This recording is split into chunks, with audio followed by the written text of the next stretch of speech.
Hi, Premier Smith. Good to have you back on the show. Thank you very much for making the time. Hi, Bashi. In your weekend op-ed, Premier, you stated calm, logical discussion is far more effective than tough guy rhetoric when dealing with a misguided ally. Do you give the federal government any credit for this, 30-day pause? Was standing up to Donald Trump essentially necessary to make some progress? I think that the arrangement that they came to yesterday, having the fentanyl czar and a cross-border collaboration, declaring Mexican cartels terrorist groups, and committing a number, 10,000 people who would be dedicated to this issue, I think that all satisfied the Americans' concern that we were going to take the fentanyl issue seriously. I think that's what led to a 30-day reprieve. Now it's going to be a matter of making sure that we show some progress on that in order to make sure that it doesn't come back. Is it your impression then that essentially extending this pause will be predicated on action at the border? And I ask because in one sense, that's what the executive order says. That's what all the communication yesterday said. But in another sense, just hours before the reprieve was announced, the president is going on and on and on about annexing Canada. I think that there's two conversations we're having with the U.S. administration. One conversation is the tariffs related to fentanyl. And the second conversation is all of the irritations that the administration has with the CUSMA agreement. And I don't think we should intermingle those two. I think we've got to address the fentanyl issue to avoid the 25% tariffs.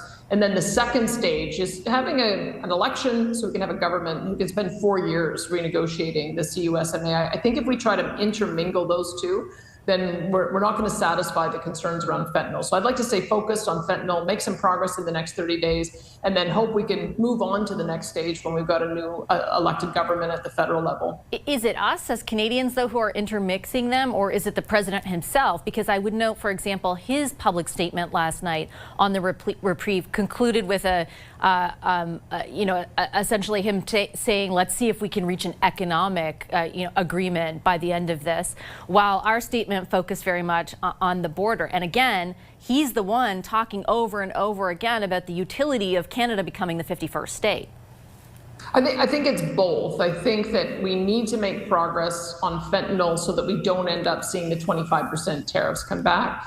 And we need to make progress on the things that are irritating to the Americans, the digital media tax, the banking industry, telecom, supply management. Those keep coming up, but those can only be resolved in the context of a broader renegotiation of the Canada-US-Mexico Free Trade Agreement. And that's not scheduled to be done until 2026. So we need an election. We can't have one prime minister start those discussions, a second prime minister carry it a few yards, and then a final prime minister negotiate it. We'd be much better off solving the issue around fentanyl so that it doesn't come back with high punitive tariffs, and then getting an election so that we can get someone at the table to do the brass tacks negotiation for the next 4 years. I agree. There will be an election, though, before those negotiations are supposed to start in earnest.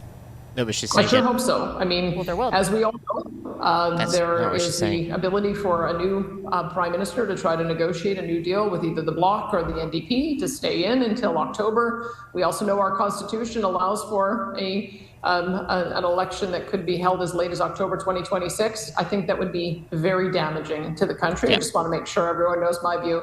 Let's get a new leader in place in the Liberals, and let's get to an election right away. If they win, then we know who is at the table for the next 4 years. If it's somebody else, then let's get that resolved.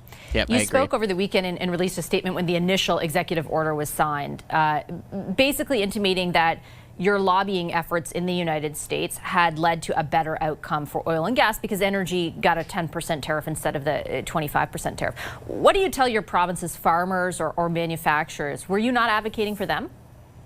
I was advocating for everyone. I think we were very successful in making the argument about energy resources. And let's remember that the definition of energy resources is very wide. It's oil, gas, electricity, critical minerals, uranium. So every single province benefited from the recognition that the Americans need that. I think we can make similar arguments on food. I think whether it's cattle or whether it's grains, I think that goes into an American supply chain that adds value added, and it's the exact same argument.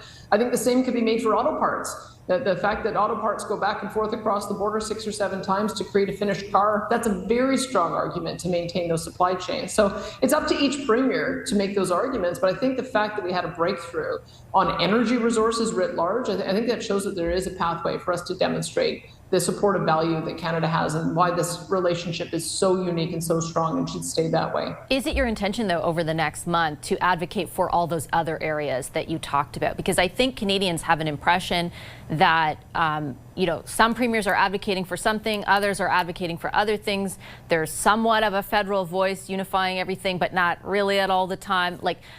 Could you be blunt with Canadians? Is it your plan over the next 30 days to advocate for a pause writ large, or will you continue to focus solely on energy?